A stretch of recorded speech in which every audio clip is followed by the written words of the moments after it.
Welcome to The Bridge, Your Health, Your Voice, the official podcast to the University of Maryland, Baltimore School of Pharmacy Patients Program. The Patients Program is the bridge between the community and researchers.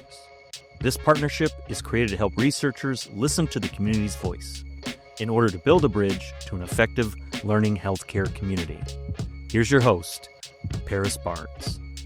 Today, we have two very cool and special guests. We have Melinda Aldridge, who is a patient professor, and we have Joe Howarth, who happens to be a lead training specialist for the Patient Professors Academy. I am a Black woman with red curly hair, and I'm wearing a pink dress and gold eyeglasses. Joe, can you introduce yourself and can you explain to listeners how you appear? Yeah, certainly. My name is Joe Howarth. I'm a white man with a beard and black glasses and a headset on. Thank you. And Melinda? I am a Black woman. I have wavy locks. And what color glasses do I have on today? I have on red glasses today. Thank you so much for being here. All right, so we like to start these things off with an icebreaker just to kind of get everybody warmed up and ready for the combo. So I'm going to start with Joe. Can you share a harmless, unpopular opinion you have? I don't know if it's unpopular as far as an opinion. I don't think planet Earth has been visited by extraterrestrial life. I think there's plenty of life out there. I mean, the universe is almost infinite, but I don't think anyone's actually come to this planet from somewhere else. Oh, I didn't expect you to say that. Cool. Okay. All right. Melinda, what about you, just out of curiosity? I really never thought about it. I really don't believe in, other little beings floating around. So I'm going to say no as well. Hmm. I have my own theories, but I'm like a conspiracy theorist anyway, so I'll leave that for another podcast. Okay, and Melinda, what was the first concert, movie, or show you remember falling in love with? Oh my goodness. Probably going to date myself, but I was in the single digits and I loved the Jackson 5. So my dad took me to the first Jackson 5 concert at one of our venues here and can't remember much about it, but with the new movie coming out, just seeing, all the parents and grandparents getting together, going to the movies and bridging that music generational gap, just brought back that memory of me and my dad, having those special moments. So, That is so sweet and the perfect timing because the new movie just came out, so that's amazing. All right, so I'm gonna start with Joe. So, for our listeners who might be new, can you explain what the Patients Professors Academy is and why it was created? Yeah, absolutely. So the Patients Professors Academy is a 5 week in the summer, 5 week academy that is free to join, and it's also completely virtual, and also it's live. I think one of the biggest cornerstones of the Patients Professors Academy is that we're having live conversations. Um, so who is involved? Patients, caregivers, community members, nonprofit, people in the nonprofit sector, people in public health, researchers, academic, clinical researchers, um, people that work for insurance companies, people that work for pharmaceutical companies, pretty much anybody that has had a touch point with healthcare or with healthcare research. So people come from across the US, we have people from around the world, and they come together to have conversations about how to make healthcare research more patient-centered, patient-led, and community engaged. That's really the big thing that we're pushing for, and trying to have those conversations of how do we overcome barriers to making that happen. Um, and yeah, overall, it's really the academy becomes a resource that can bridge patient and community advisors to researchers. So, um, patients, community members, they have a good sense of the type of researchers they're going to be working with. The researchers may have been through the academy. They understand about working well, with people that are outside of the research, sphere. Um, the patients and community members, there's like a level of trustworthiness. Like, okay, this researcher has been working with the patients program, which is the umbrella for us. Um, they understand that they're able to give insightful input, that they'll be listened to, that they can have a dialogue with a researcher. And it was really to create this resource. Why it was created, to create this resource for patients and researchers to build these partnerships to create this patient-centered community engaged research. Thank you. And a lot of the times people always ask me this, but what does the word patience represent in the context of the academy? Yeah, I think what the word patience means, I know that sometimes the word patient can be stigmatized and people don't want to be only seen as like, I'm only a patient.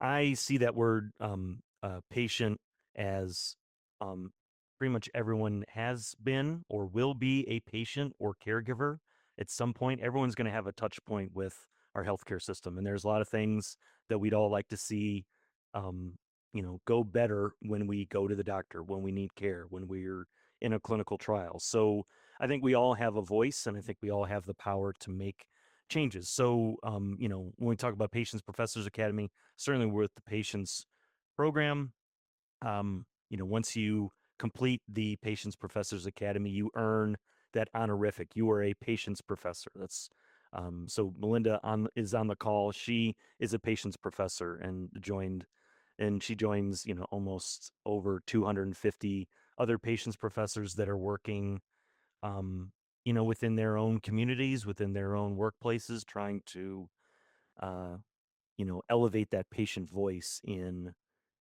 research and in healthcare. Thank you. So I'm going to jump over to Melinda. So, Melinda, can you tell our listeners what led you to the Patients Professors Academy, or how did you learn about us? What led me to the Patients Academy was just my own journey. Originally, as a caretaker for my parents who both suffered from Alzheimer's and dementia, I wanted to form a better understanding for our community because no one understood exactly what it meant. There was very little respite care for a lot of people in the community. However, my parents, they had the means, they had the insurance where they could have respite. So I didn't have to quit my job. I didn't have to change my lifestyle. But everyone wasn't afforded that.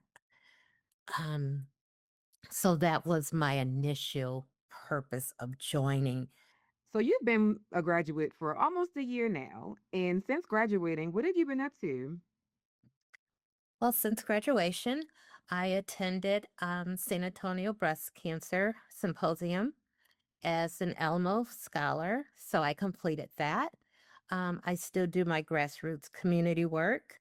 I establish survivorship, Bridges to Survivorship Foundation here in Northwest Ohio, educating the community, clinical trials, memory care, because both my parents, they suffer from Alzheimer's. Through my own cancer journey, I did suffer some memory loss. I lost some speech. I forgot how to walk. I lost employment. So I had to reinvent myself. So with Patients Academy, I did learn that I had a voice and I could reinvent myself. So everything happens for a reason. And I feel as though this disease allowed me to go out, learn how to make a difference because I did have the resources. Everyone didn't have the resources. Um, I feel as though I'm a great writer. Um, so I could use that to make a difference. And now I'm able to use my voice and open doors where I never expected to be. 5 years ago, I never thought I would be where I am today, being able to meet the individuals that I am meeting, having a seat at the tables that I'm sitting at, and making a difference because if I don't make a change, who's going to do it? And I feel as though your legacy isn't created at death, it's created now. So, this is my legacy that I'm building. So, future generations can look back and say, oh, yeah, that was my great grandmother or something, or she was my next door neighbor. So it's about here and now. So it takes every little individual. So I always saw it as that little mustard seed. That's amazing. And from the time that we've introduced ourselves to you and met you, Joe and I have seen this. So we've been able to actually witness the growth and you spreading your wings and just doing different things. And let me just say before I ask the next question, Joe and I are extremely proud of you. It is an honor to be able to watch you evolve and grow in all of the things that you're doing.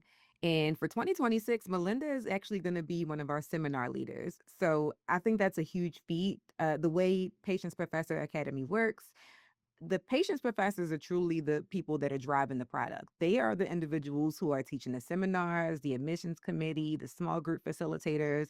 The individuals who graduated from the program are the people who are facilitating the program. So, watching Melinda soar and grow into this new role where she'll be a seminar leader for this year, we are excited. We are elated to have you do this. And if you wouldn't mind, can you kind of tell our listeners a little bit about what to expect from the Patients Professors Academy? And you can say as far as what to expect from your seminar or what to expect overall. Um, what I want each and everyone from the moment you turn that camera on is to be your true authentic self. Don't have any expectation. Just be open. Just be open to learn.